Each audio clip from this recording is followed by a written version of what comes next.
It's very human indeed. When we have low grades, we tend to seek out friends who also have low grades.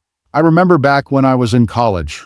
If needed, I even got an E once, and it was posted on the announcement board back then, still using announcement boards.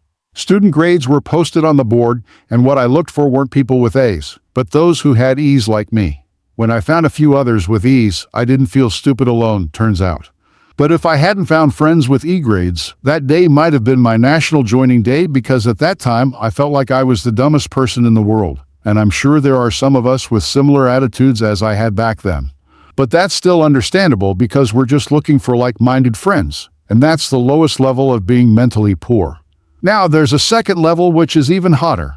It's finding it difficult to see others happy and feeling happy seeing others unhappy. But it's just limited to enjoying seeing others happy and being happy seeing others unhappy. But the third one, the one we want to talk about today, is what we call crab mentality, or people with a crab mentality.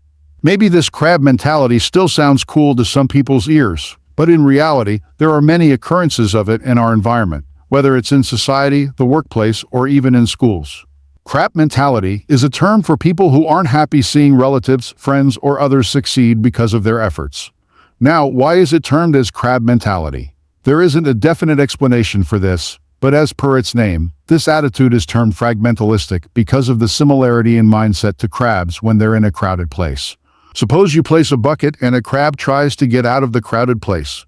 Other crabs will pull it down to prevent it from getting out of the bucket.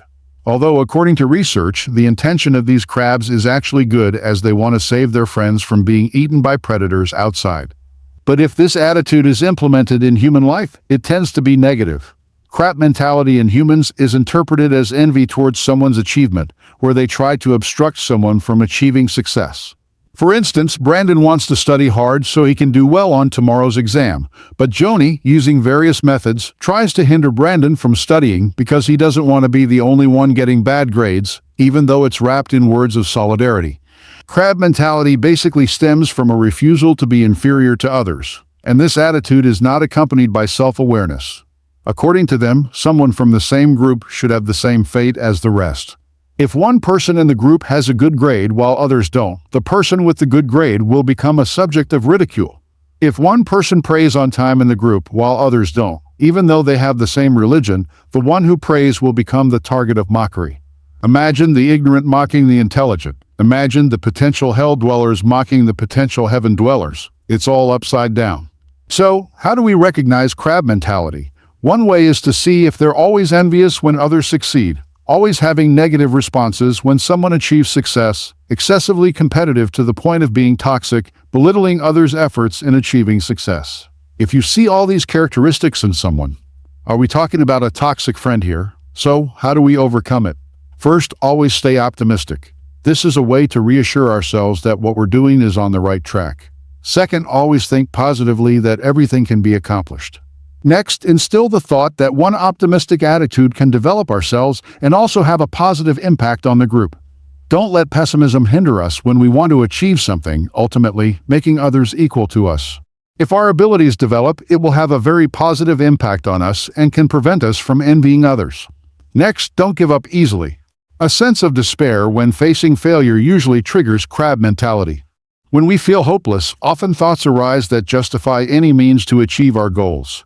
Learn from mistakes when facing failure, evaluate ourselves to avoid crab mentality. Don't blame others or stop striving for something when we evaluate ourselves. We will always know where our weaknesses lie so that in the future we can achieve something better with elegance and dignity. Next, find more supportive group friends and avoid toxic environments. A more supportive group is crucial for our mental well-being and for the group's goals itself. Because a positive environment is crucial for our lives, usually a person's attitude can change because of their environment. With a supportive group, we can avoid attitudes that don't want others to succeed among group members. So, how do we deal with friends who have a crab mentality? Because dealing with people with crab mentality will definitely be very challenging for us, especially for our own growth and achieving our goals. How do we behave? First, focus on our own or group goals. Don't think too much about the achievements of others or other groups. Don't let it when we see others succeed, we feel inferior, thus hindering our own goals. Second, always think positively. Third, let the results speak for themselves. Crabs within the group usually don't like it when we achieve something.